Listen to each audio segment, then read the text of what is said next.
Hello, my name is Denis, and today we are presenting to you another segment of our program, Denis Family Life Journal.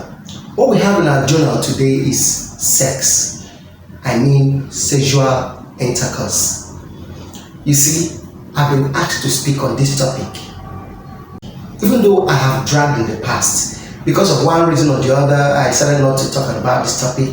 But today, I've seen that single people think they are free to use their bodies the way or anyhow they like and have sex with whomever they want. And I've also found out that when some young people start seeing some changes on their bodies, especially during puberty, they feel it is time for them to start trying some certain things, especially to start having sex. And so many other things that have pushed me into making this a video. But before I continue, let me tell you something. Sex is in the air. If you look around, you see that people are talking about sex, sexual intercourse. People are talking about it in different forms, in different ways. This is just a sexual generation. And it is hitting mostly on the youth. Even though this topic is being treated in churches everywhere, in the media everywhere. But it seems as if people do not still have deep knowledge about this topic. So, what is sexual intercourse? From a dictionary perspective, is simply the physical contact of a male and a female involving penetration of male genital into the female genital. This kind of penetration comes with a lot of energy and emotions. This is just what sexual intercourse is. Now, I ask you the question that some people have asked me in the past: who can have sex? Sex is for everyone. Anybody can have sex, but on one condition. There are conditions to having sex. If you are not yet married, you are not supposed to have sex. Then if you are married, you are free to have sex. As I'm talking to you, there are people having extramarital sex as I'm talking to you. And some people are having marital sex. It is ongoing as I'm talking to you. As you are watching this video, sex is happening all around us. Now, I want to tell you why it is the way I've told you that sex is only for those that are in marriage. I'm going to explain to you how sex is a union, how sex is spiritual, and how it is psychological. These are the different forms of the way it affects our individual lives.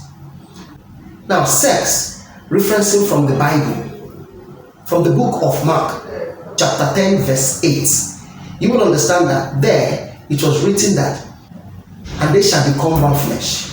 Therefore, they are no more two but one.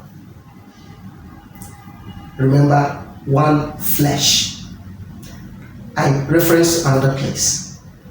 The book of Genesis, chapter 2, verse 24 says, and therefore the man shall leave his father and mother and go to live with the wife. Cling with the wife, and the two shall become one flesh. I hope you are following me on the one flesh thing. I quote another place in the book of Ephesians chapter 5 verse 31, and the two shall become one through her. He said the man shall leave his father and mother and therefore live with the wife, and the two shall become one flesh. You're getting it right? Okay. I quote, let me say the last place for you. The book of Matthew chapter 19 said the same exact thing. And the man shall leave his father and his mother and go to cling with the wife, and the two shall become one flesh. Now, to buttress all these places I have quoted for you, I want to go back to a vital passage in the Bible. That's the first book of Corinthians, chapter 6, verse 16.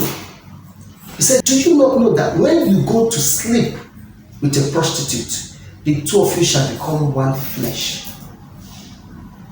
When you go to sleep with a prostitute, the two of you shall become one flesh. The prostitute here means someone that is not yet married. Now, when you go to sleep with her, two of you become one flesh. You can imagine that. So you cannot say that whenever the Bible is talking about becoming one flesh, It means sleeping with someone to become one. It means having sex, sexual intercourse to become one. That is exactly what that passage in 1 Corinthians chapter 6 verse 16 meant. Said, do you not know that when you leave to sleep with a prostitute, you shall become one flesh with her? So that man has really told us that sex is a union only for those in marriage. You cannot continue to be one flesh with everyone around you. It then means that whenever you have sex, you are becoming one flesh with that person that you had sex with. It doesn't matter whether you use a condom, or you like this person, or do not like this person, or this person is mad, or anything. It doesn't matter. What matters is there is a union of becoming one flesh. Sex is spiritual. How? Whenever there is a sexual intercourse, spirits come to play. Sexual intercourse in marriage glorifies God. Sexual intercourse outside marriage glorifies Satan. I will explain it better. Now, when you have sexual intercourse, the two of you exchange spirits together.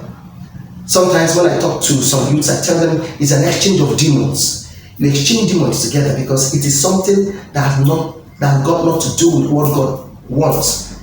I mean, when you have sex outside marriage, you guys exchange demons together and you are tied in the spirits. No wonder some pastors will tell some young ladies that you have spiritual husbands, and some men that you have spiritual wives. These are spirit wives. It is not only Mame Water spirit.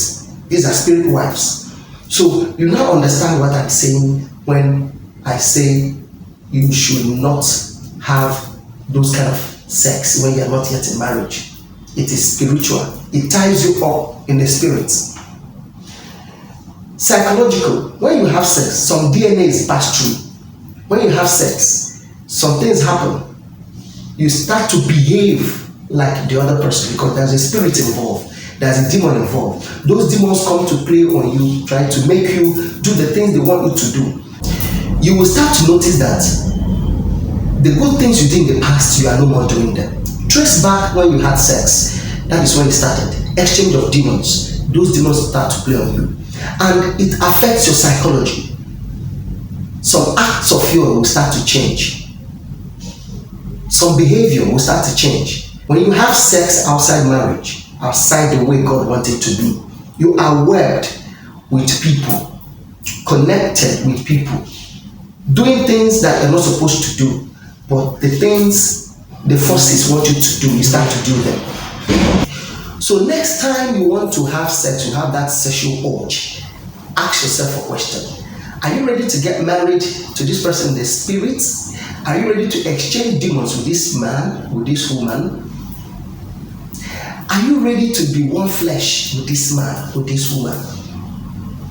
These things come to haunt you later in life. Even if you're married, it comes to disturb your marriage. Psychologically, you just have to ask God to forgive you, ask God to change you, ask God to break you off from those forces so that you can be free. That's the only solution. Mind you, I am not preaching. I am telling you the truth. This is the fact. There's no two ways about it. The fact is what I have just deposited. I would like to have your comments in the box down there in the comment box so that I can see your own views about this. I would like to also read from you as you have listened to me. Do not forget to follow us on social media.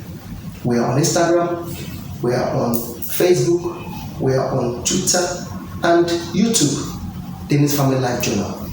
You see it on the screen. It's on the screen. Thank you and bye for now.